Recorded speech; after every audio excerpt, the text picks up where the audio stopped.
오늘은 1절에서 9절까지만 읽었는데요.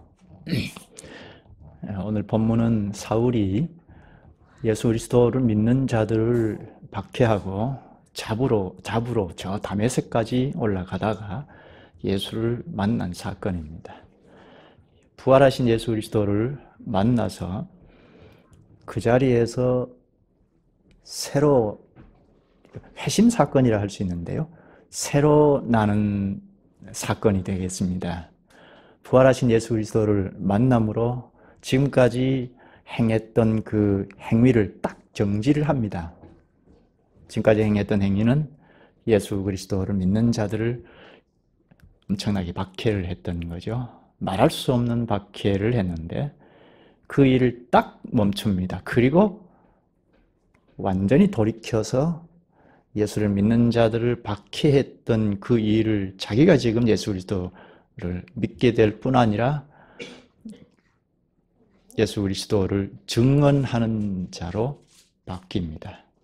사람이 어떻게 이렇게 바뀔까 할 정도로 완전히 180도 바뀌어집니다. 이는 예수 그리스도를 만남으로 재창조된 사건이라 할 수가 있죠. 따라서 오늘 예수 그리스도께서 하신 말씀, 5절에 있는 말씀이 주제가 되겠습니다. 무엇이죠? 사울아 사울아 네가 왜 나를 박해하느냐? 나는 네가 박해하는 예수라 하는 말. 4절에는 사울아 사울아 네가 왜 나를 박해하느냐? 개역 성경에는 핍박이라고 하죠. 핍박이나 박해나 같습니다. 네가 왜 나를 박해하느냐? 나는 네가 박해하는, 나는 내가 핍박하는 예수라. 이 말씀이 우리에게는 큰 위로를 주는 말씀입니다. 사울이 예수를 박해했습니까? 예수를 핍박하지는 않았죠? 예수를 따르는 교회를 핍박하지 않았습니까? 1차적으로 예수를 따르는 교회를 핍박했습니다. 8장에서 보면 교회를 완전히 멸절하려고 했던 겁니다. 그런데 예수께서는 네가 왜 나를 핍박하느냐 하십니다. 예수 그리스도 자신을 교회와 일치시킵니다. 예수 그리스도를 믿고 따르는 교회와 예수 그리스도를 일치시키십니다. 교회가 유대교로부터 박해를 받고 있는데 이는 교회만 박해받는 것이 아니고 그리스도를 따르고 있으니까 그리스도도 함께 박해받는다는 겁니다. 이게 교회의 신비인데요. 교회는 그리스도와 연합이 되어 있기 때문입니다. 그리스도가 먼저, 예수 그리스도께서 먼저 이것을 철저하게 가지고 계십니다. 자신에게 연합한 교회를 자신의 몸이라고 하고, 그래서 교회를 박해하고 괴롭히고 하면 예수님 자신이 괴롭고 고통스러워하시는 겁니다. 그래서 네가 박해하는 예수라 하십니다. 이 말씀이 오늘 설교의 핵심입니다. 오늘 본문은 간단한데요. 먼저 사울이 예수 그리스도를 믿는 자들을 박해하는데 예루살렘과 유대에서만 그치는 것이 아니고 저 동북쪽인가요? 저 위쪽으로 수리아 쪽으로 다메섹까지 지금 쫓아가는 겁니다. 첫째, 사울이 다메섹까지 쫓아간다는 것이고, 여기 사울은 히브리식 이름이죠. 우리가 익숙하게 아는 것은 바울이죠. 바울은 당시 헬라 로마식 이름입니다. 그러니까 사울이나 바울이나 같은 말이죠. 이 바울이 예수 그리스도를 믿는 자들, 그래서 교회를 그냥 멸절하려고 저기 다메섹까지 쫓아갑니다. 둘째는 다메섹까지 쫓아가던 중에 부활하신 예수 그리스도를 만난 사건입니다. 그리고 셋째는 그리스도를 만나 그만 눈을 뜨고도 볼 수 없게 되어버렸습니다. 잠시 실명했다고 할 수 있죠. 큰 충격을 받고 쓰러집니다. 그래서 사람의 손에 이끌려서 다메섹으로 들어갔다는 것이고, 다메섹에 들어가서 3일 동안 볼 수 없었고 식음을 전폐했다고 합니다. 이게 오늘 본문의 내용입니다. 한 3가지쯤 되죠. 첫째는 사울이 교회원들을 멸절하려고 예루살렘, 온 유대뿐만 아니라 저기 수리아 쪽에 있는 다메섹 도시까지 쫓아 올라간다는 것이고, 둘째는 쫓아 올라가다가 예수 그리스도, 부활하신 예수 그리스도를 만난 사건입니다. 그리고 셋째는 부활하신 그리스도를 만남으로 눈이 실명이 되었는데, 어떤 사람에 의해서 이끌려서 다메섹 도시로 들어갔다는 것이고, 거기서 3일 동안 볼 수 없었고 식음을 전폐했다는 것입니다. 이 점을 본문을 읽으면서 좀 보죠. 1절을 먼저 볼까요? 사울이 주의 제자들에 대하여 여전히 위협과 살리기가 등등하여 대제사장에게 가서, 여기 주의 제자들, 당시 교인들을 말하죠. 복음서의 제자라고 하면 주로 12제자를 지칭하는 말입니다. 그런데 사도행전부터는 제자들 하면 예수 그리스도를 믿는 자들을 가리킵니다. 특히 여기에 제자들은 사도들의 가르침을 받은 제자들입니다. 제자를 본문 2절에는 도를 따르는 사람이라고 하죠. 또 13절, 32절, 41절에는 성도라고 합니다. 14절에는 주의 이름을 부르는 자들이라고 합니다. 이런 칭호를 잘 알면 제자인 우리의 신분, 또 특성을 잘 알 수가 있습니다. 가령 여기 주의 이름을 부르는 자들이라 하면, 주의 이름은 주로 예배에서 참 이름을 부르지 않습니까?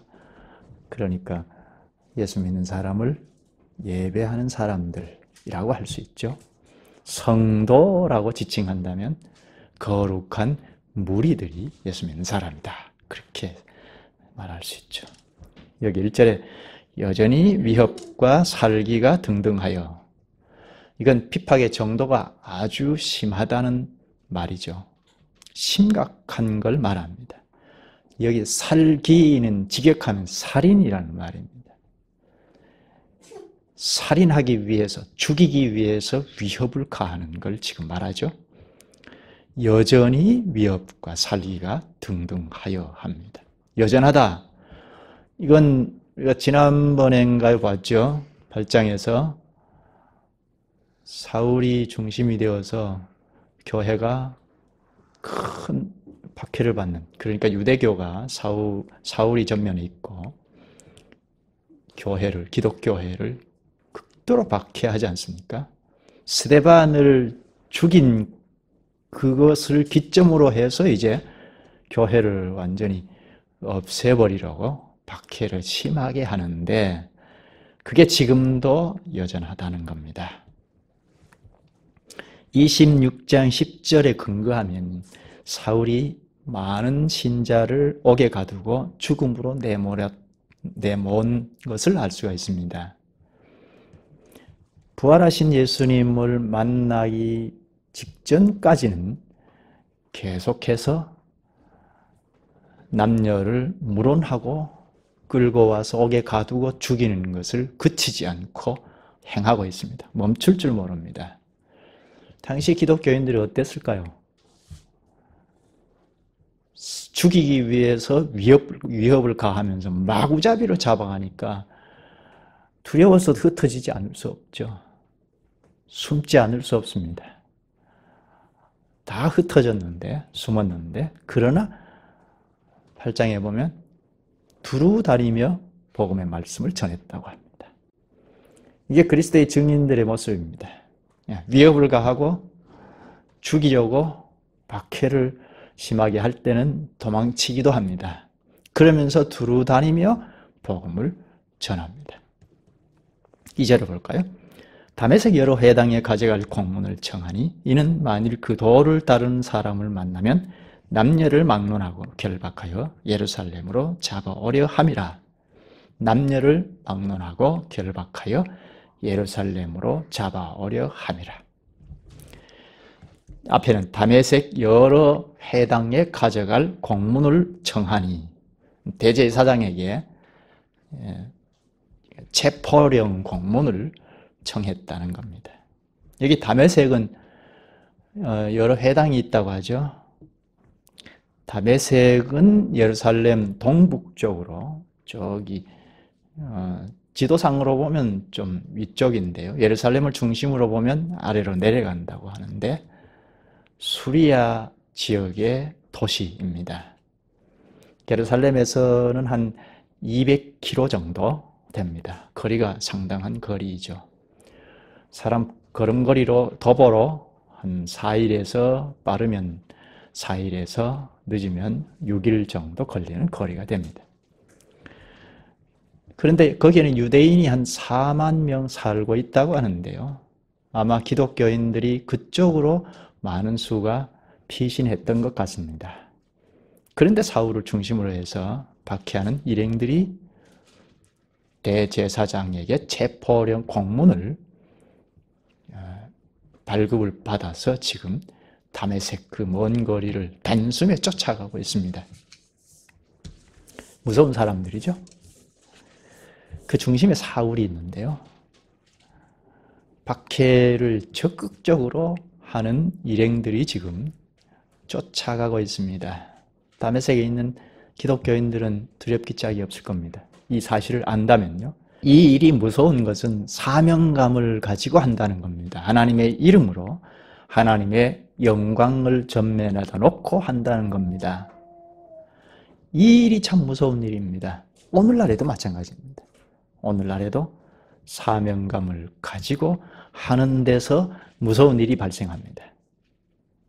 하나님의 영광이라는 명제를 가지고 하는 데서 큰 문제를 일으키기도 합니다. 원인은 뭐죠? 말씀을 잘 깨닫지 못한 데서 이렇게 사명감만 가지고 하나님의 영광이라는 명제만 가지고 할 때 이런 일이 생긴다는 겁니다. 사람이 나빠서가 아닙니다. 사람이 악한 마음을 가졌기 때문이 아닙니다. 오히려 하나님의 말씀을 깨닫지 못하고 원칙만, 큰 원칙 하나만 그냥 가지고 갈 때 그렇습니다. 단지 도덕성 문제도 아닙니다. 신앙과 신학의 문제입니다. 지난번 에티오피아에 있는 내시도 구약 이사야 53장을 읽으면서도 깨닫지 못했지 않았습니까? 그래서 빌립이 물으니까 지도하는 사람이 없기 때문에 깨닫지 못했다고 합니다. 그러니까 유대교인들이 어땠다는 걸 알 수가 있죠. 구약 성경을 읽지만 깨닫지 못했습니다. 이 내시도 사명감을 앞세웠다면 아마 이런 대열에, 그러니까 기독교를 말살시키겠다 하는 대열에 함께 했을 겁니다. 하나님의 말씀을 모르면 오늘날에도 역시 죄를 짓기가 쉽습니다. 말씀을 예수 그리스도를 믿음으로 말씀을 하나씩 잡고 깨달아가는 노선에 서 있으면 문제가 없는데 말씀을 깨달아가는 노선에서 이탈하거나 정지되면 교회 전체가 정지되면 유대교처럼 그렇게 되고 개인이 그러면 개인이 문제를 야기할 수가 있습니다. 교회 행보에 발목을 잡을 수도 있고 해악을 끼칠 수도 있고 공격할 수도 있습니다. 그러니까 어쩌면 저 완전한 불신자들이 교회를 해악을 끼치는 것보다 교회, 하나님의 이름을 부르는 교회 안의 불신자들이 사실은 더 큰 문제일 수 있죠. 유대교가 지금 그렇습니다. 우리도 예외가 없죠. 우리도 여기에 자유로울 수가 없습니다. 죄성을 가지고 있는 한 그리스도 안에서 철저하게 주께서 가르치시는 말씀을 늘 공급받는 그 노선에 있으면 큰 문제는 없습니다. 그러나 이탈하거나 정지해 놓을 때 문제를 이야기할 수가 있습니다. 하나님의 영광이라는 건 무엇이죠? 우리가 하나님께 영광 돌린다. 하나님의 영광은 하나님의 말씀을 깨닫는 데서부터 시작합니다. 우리가 크게 업적을 내고 그 이전에 말씀을 잘 깨닫는 데서 시작이 됩니다. 사울이 기독교를 말살하려고 사명감을 가지고 다메섹까지 쫓아갑니다. 그 다음 보죠. 3절 4절입니다. 사울이 길을 가다가 다메섹에 가까이 이르더니 호련히 하늘로부터 빛이 그를 둘러 비추는지라. 4절 땅에 엎드러져 들으매 소리가 있어 이르시되 사울아 사울아 내가 어찌하여 나를 핍박하느냐 하시거늘. 여기 3절에는 빛이 그를 둘러 비쳤다고 하고 4절에는 소리가 있었다고 하죠. 강한 빛, 소리 이게 함께 동반이 되는 건 하나님의 현현으로 볼 수 있습니다. 예수 그리스도께서 나타나셨다는 겁니다. 영광의 나라에 이르신 그리스도께서 직접 나타나 보이시면 우리가 죽을 수 있으니까 이렇게 강한 빛과 소리로 나타나셨습니다. 강한 빛이 사울을 비추자 사울이 그냥 그 자리에서 엎드렸습니다. 꼬꾸라졌다고 할 수 있죠. 그때 소리가 들렸습니다. 사울아 사울아 내가 어찌하여 나를 핍박하느냐. 사울아 사울아 네가 어찌하여 나를 박해하느냐. 이 말씀은 예수께서 직접 하시는 말씀이죠. 너 그만하라는 겁니다. 멈춰라 하는 겁니다. 사울아 그만하라. 그러자 5절에 사울이 누구시죠? 하죠. 예수께서 나는 네가 핍박하는 예수라. 사울이 언제 예수를 핍박했습니까? 교회를 멸절하려고 하지 않았습니까? 1차 대상은 교회를 상대했지 예수 그리스도를 상대한 것이 아닙니다. 여기서 두 가지 점을 생각할 수 있습니다. 첫째는 교회를 핍박하는 사람에게는 여기 사울에게 한 것처럼 그만하라는 겁니다. 네가 왜 나를 핍박하느냐? 이 말씀은 멈추는 거죠. 그 자리에서 사울이 멈췄잖아요. 멈추는 일입니다. 교회를 해를 끼치고 하는 사람에게는 이 말씀이 그만하라, 멈춰라는 겁니다. 이 말씀 때문에 사울이 멈췄지 않습니까? 재창조된 사건이라 할 수 있습니다. 회심의 기점이죠. 사울의 전환점입니다. 사울이 이렇게 바뀌어짐으로 기독교 역사가 이렇게 완전히 전환이 되는 것이라고 할 수 있는데요. 앞으로 보겠습니다. 교회를 핍박하는 사람이라도 교회의 씨를 완전히 말려버리겠다고 하는 이런 악행하는 사람이라도 주님의 말씀을 들을 때 멈추죠. 회심하죠. 재창조가 됩니다. 지금도 여전히 악행하는 사람이라도 주님의 말씀을 들으면 재창조됩니다. 새 사람이 됩니다. 거듭납니다. 로마서 10장 17절에 그러죠. 그러므로 믿음은 들음에서 나며 들음은 그리스도의 말씀으로 말미암느니라. 여기 들음은 무엇이라고 했죠? 1차적으로는 선포, 설교를 말하죠.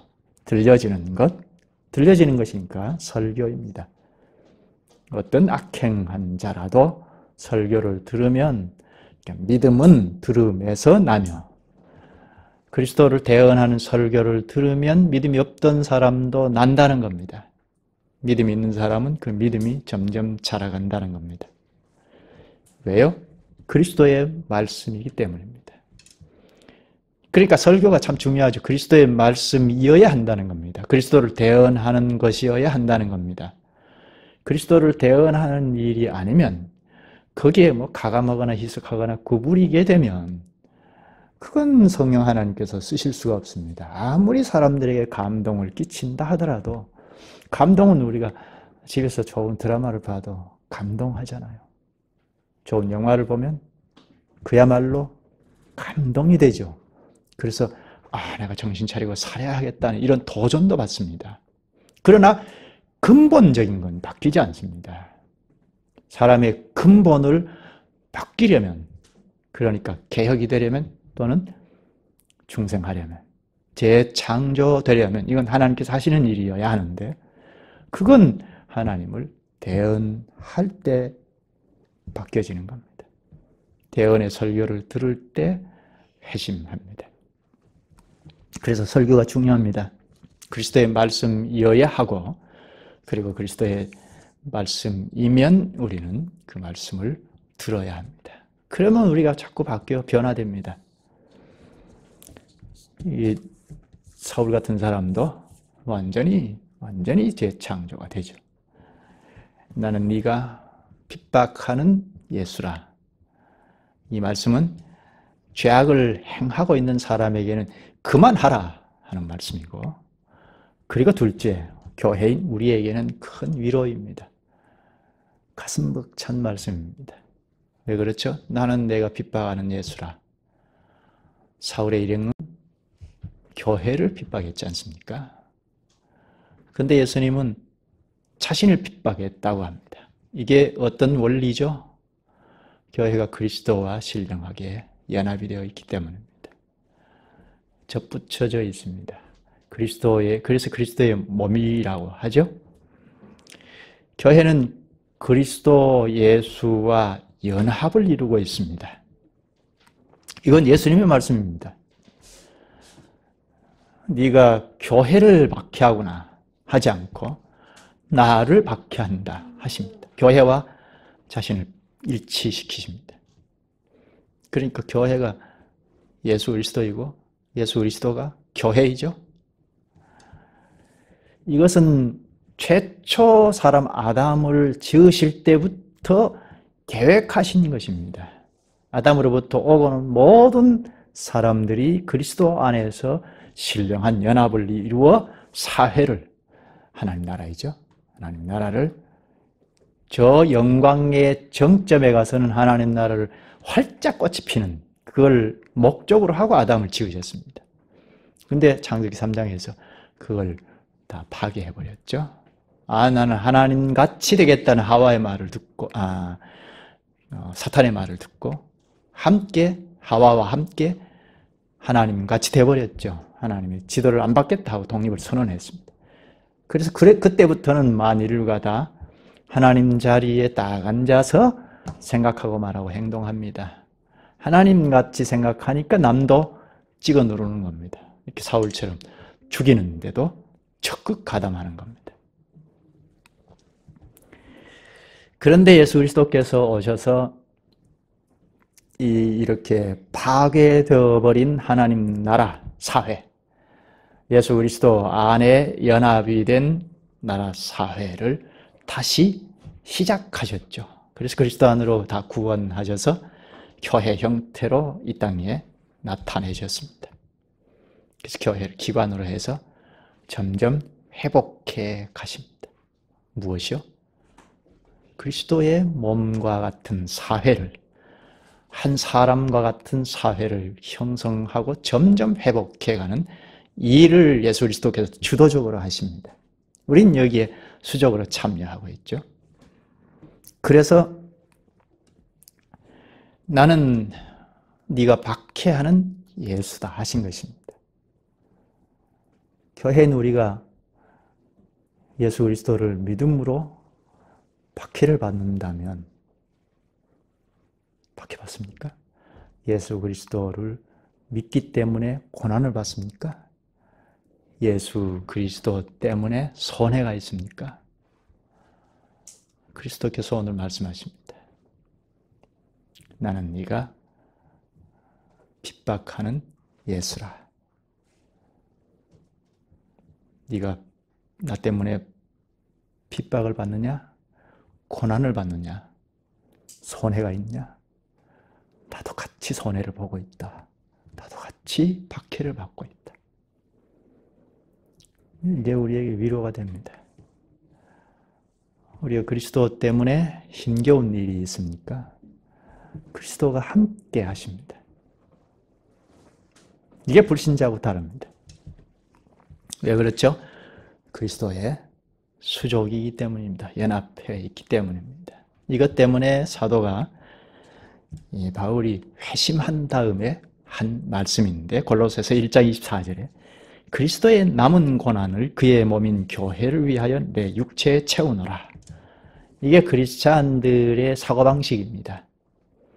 우리는 그리스도의 수족이므로 그러나 아직은 하늘나라에 이르지 않고 이 땅에 머물러 있기에 이 세상 가운데 머물러 있기에 고난이 있기 마련입니다. 이 세상에 지배를 받고 어깨동무하고 가면 고난이 없습니다. 그러나 저 하늘나라에 그리스도의 지도를 받고 가기 때문에 세상 사람들과 나란히 어깨동무해서 갈 수 없잖아요. 그러니까 고난이 있습니다. 박해가 있습니다. 예수 때문에 손해가 있습니다. 그러나 이건 외로운 길이 아닙니다. 우리 스스로는 외롭지만 그러나 그리스도께서 함께 하십니다. 나는 내가 핍박하는 예수라. 이 말씀을 들은 사울은 큰 충격을 받습니다. 교회가 곧 나다, 예수다 하시잖아요. 이 말씀에 아마 엄청난 충격을 받았을 겁니다. 왜 그렇죠? 강한 빛도 눈을 멀게 할 뿐 아니라 여기 예수 그리스도, 부활하신 예수 그리스도께서 하신 이 소리, 네가 핍박하는 예수다 하는 이 말씀이 충격이 됩니다. 왜 그렇죠? 얼마 전에만 해도 스데반이 숨을 거둘 때 사울이 앞장섰잖아요. 숨을 거둘 때 뭐라고 했습니까? 8장에 가면 예수여 내 영혼을 받으시옵소서 했습니다. 그 사울이 옆에서 들었어요. 예수여 내 영혼을 받으시옵소서 했는데 그 예수가 지금 너 나를 핍박한다 하고 지금 소리를 내시니까 놀라지 않을 수 없죠. 예수께서 우리가 십자가에 던져서 그냥 끝 했는데 아니란 말입니다. 스데반이 보았다는 말입니다. 숨을 거두면서 보고 숨을 거두었어요. 그걸 목격한 사울은 지금 부활하신 예수 그리스도께서 오셔서 너 왜 나를 핍박하느냐? 네가 핍박하는 예수다 하니 깜짝 놀란 겁니다. 엄청난 충격이었을 겁니다. 6절에는 쓰러져 있는 사울에게 예수님께서 너는 일어나 시내로 들어가라. 내가 행할 것을 내게 이를 자가 있느니라 하시니 26장 10절에 보면 사울이 스데반이 죽을 때 찬성표를 던졌다고 합니다. 공회원들이 살인 죄인이니까 사형시키자 하고 투표를 했는데 그게 투표권을 행사했다는 겁니다. 근데 지금 죽어 없어졌다고 생각한 예수님이 스데반이 죽을 때 숨을 거둘 때 말했던 그 예수가 지금 말을 했으니까 죽은 거나 다름없죠. 그리고 지금 이 명령을 합니다. 일어나라. 들어가라. 사울은 지금 완전히 재창조된 겁니다. 예수님께서 명령을 하실 때는 들을 것 같아서 하시는 거죠, 지금. 일어나라. 들어가라. 시내로 들어가라. 그래서 사울이 순종하나요? 불순종하나요? 거부하나요? 전에 같으면 무슨 소리냐 할 텐데 바로 직전만 해도. 그런데 순종하죠? 하나님 자리에 딱 앉아서 자기가 자기 인생을 경영할 뿐 아니라 남도 기독교인들도 싹 없애버리려고 죽이려고 쫓아다니는 이런 상황 아닙니까? 이런 사람이 그렇게 박해를 했던 교회 편에 서서 교회가 믿는 예수 그리스도를 따르고자 지금 명령을 듣고 있습니다. 그래서 다메섹으로 들어갑니다. 이렇게 바뀔 수 있습니까? 사람이 이렇게 바뀔 수 있는가? 부활하신 예수 그리스도를 만날 때 이렇게 변화가 됩니다. 전에는 임금 자리에 있었잖아요. 하나님 자리에 있었습니다. 하나님 자리에서 폭군 행세를 했습니다. 그런데 지금은 예수 그리스도의 충성스러운 신하의 자리로 탁 내려왔습니다. 이게 우리의 모습이죠. 거듭났다는 증거가 뭡니까? 구원받았다는 증거가 무엇입니까? 나 예수 믿어? 그건가요? 여기 말씀대로 보면 예수께서 명령하시고 사울은 순종합니다. 이게 그리스도인의 증명이죠. 예수 믿는다 100번 이야기해도 예수 그리스도의 말씀을 듣지 않거나 예수 그리스도의 말씀을 듣고 깨닫고 순종하지 않을 때, 그러니까 깨달음이 없고 그럼 순종하지 않죠. 사람을 죽이는 일을 순종했던 사울이 이제 그리스도를 순종하는 자리에 딱 자리를 바뀌어 앉습니다. 여기 6절에 내가 행할 것을 내게 이룰 자가 있느니라. 지금 명령하시고 이제 시내로 다메섹으로 들어가면 내게 행할 자가 있다고 하죠. 내게 이룰 자, 내가 행할 것을, 그러니까 예수 그리스도께서 행할 것을 네게 이룰 자가 있다고 하죠. 네게 이룰 자는 아나니아라는 사람입니다. 그러니까 아나니아라는 사람이 말을 할 거라는 말인데 그리스도께서 사울에게 이룰 것을 아나니아가 말한다는 거죠. 그러니까 아나니아는 그리스도를 대언할 거라는 말이죠. 10절,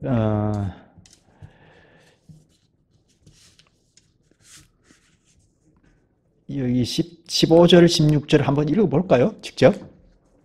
아나니아가 주님을 대언하는 것을 잘 볼 수가 있는데 15절부터 보십시다. 주께서 이르시되 가라. 주님이 아나니아를 보냅니다. 사울을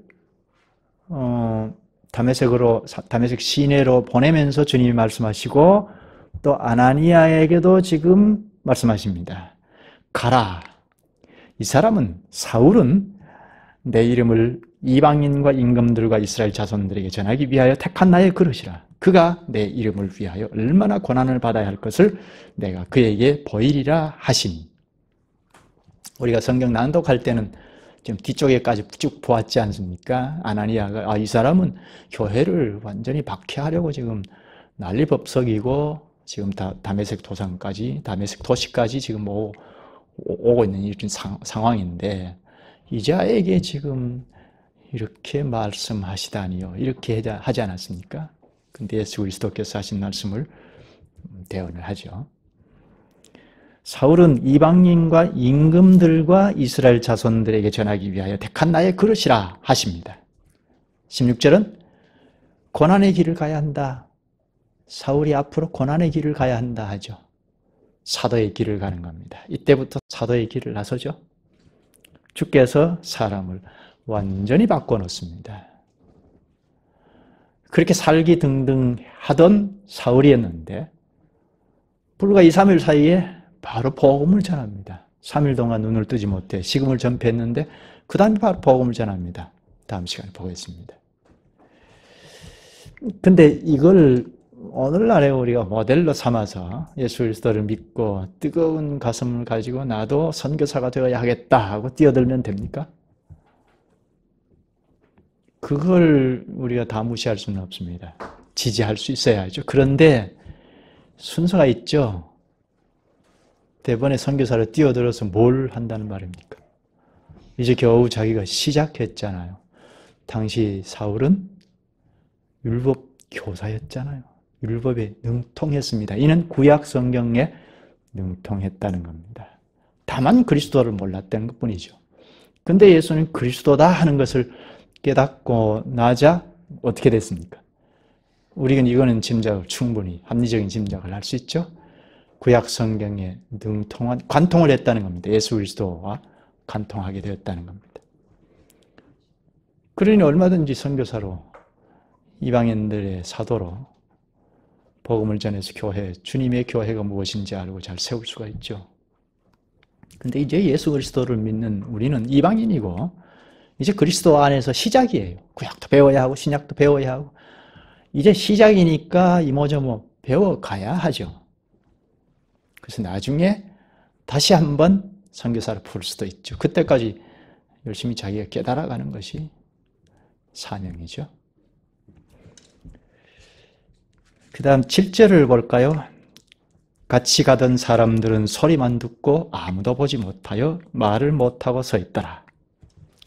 소리만 듣고 아무도 보지 못하여. 사울은 예수 그리스도의 말씀을 직접 들었죠. 그러나 일행들, 같이 동행했던 사람들은 예수님의 소리만 들었다고 하죠. 무슨 말씀인지는 알지 못했습니다.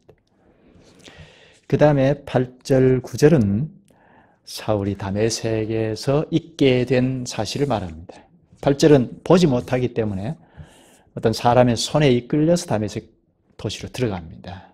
그리고 9절은 그 도시에서 3일간 눈을 뜨고 있었으나 보지 못하고 식음을 전폐했다고 합니다.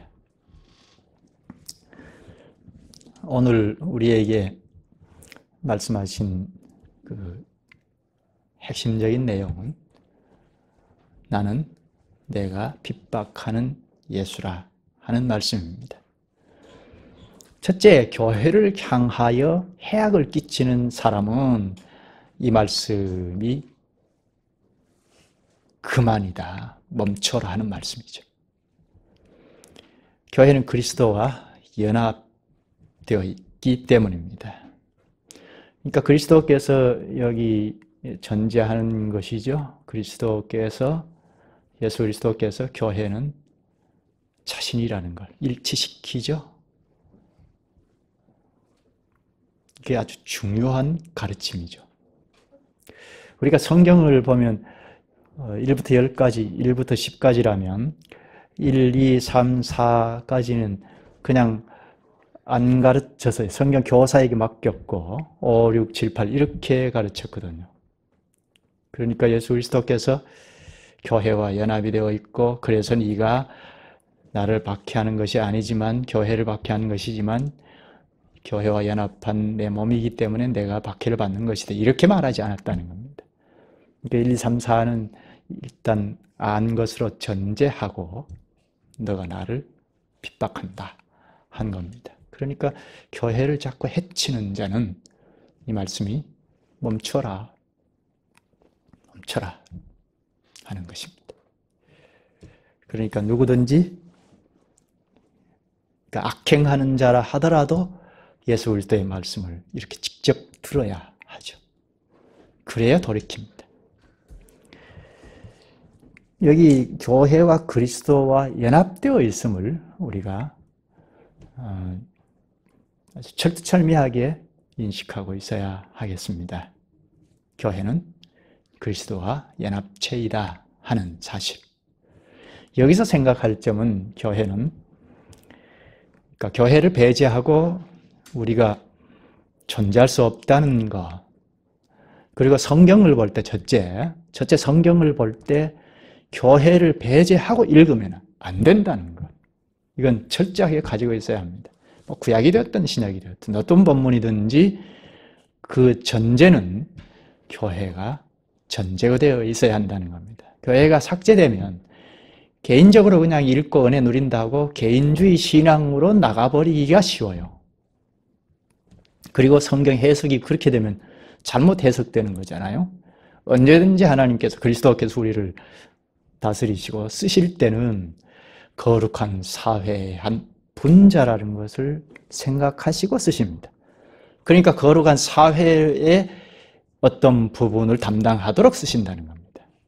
개인과 상대해서 무슨 복을 주고 인생 행복으로 가고 하도록 하신 것이 아닙니다. 그렇게 개인주의 신앙으로 복받았다 잘됐다 하는 것이 그게 결코 좋은 것이 아니죠. 왜 그렇죠? 주님의 관심도가 거기에 있지 않기 때문입니다.